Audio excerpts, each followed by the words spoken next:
All right, so we're gonna go over our two basic Americana defenses from mount.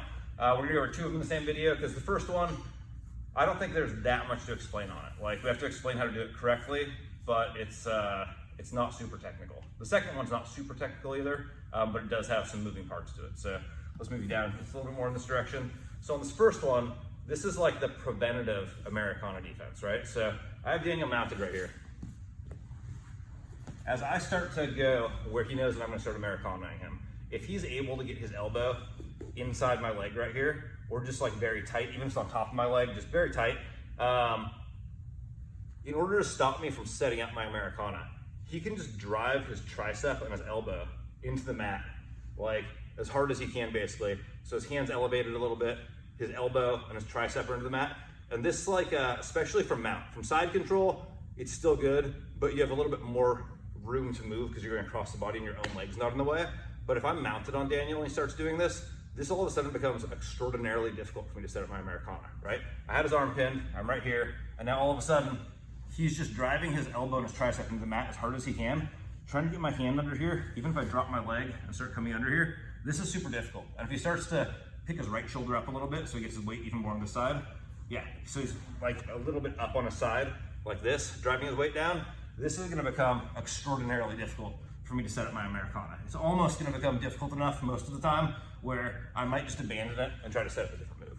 So if you have somebody who's on top of you, who's like real insistent on getting the Americana, if one of those guys who's just an Americana guy, you know that's what he's going for. If you can get that elbow low to the mat and then get some weight on it before the guy is able to get his supporting hand underneath it, that's like just the absolute Americana shutdown. It's like on a triangle choke, which I don't think we've covered yet in this course, but on a triangle choke, you can only hit a triangle choke on somebody if one arm's in and one arm's out.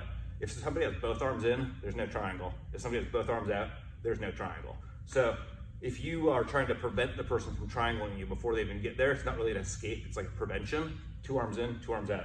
With the Americana, if you want the prevention, it's elbow flat on the mat, pulled down, which I know that's the finishing position if the person has the lock, but they don't have the lock, and then getting one shoulder off the mat so you're driving weight into it. If the guy can't get his hand underneath there, this is not an Americana. I'm not finishing an Americana from here. An Americana is here and here, so I can crank it down. If I have him here, and this hand is not double wrist locking myself to support it, there's no Americana. So the first one's not really an escape, it's more like an Americana prevention.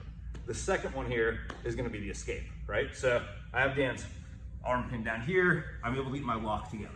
So if Dan wants to get himself out of here, what he's gonna do is he's gonna reach across his head and grab his hands together. And then once he grabs his hands together, he's gonna do something very specific.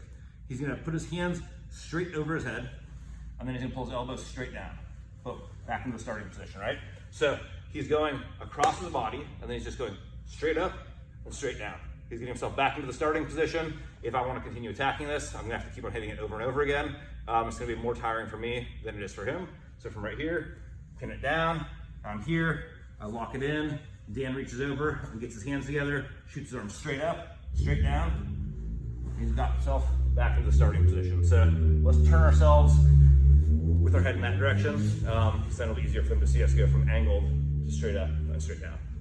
Hopefully back a little bit from the camera. All right, so right here, I have Dan's arms pinned down to the Americana. I'm setting it up correctly. Hand comes under. On the first one, I still have to fight through, but on this one, I'm able to pull it up.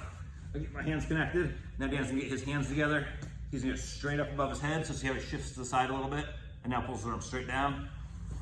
And he's got himself into a position where I'm gonna have to entirely fight back to get to the Americana again.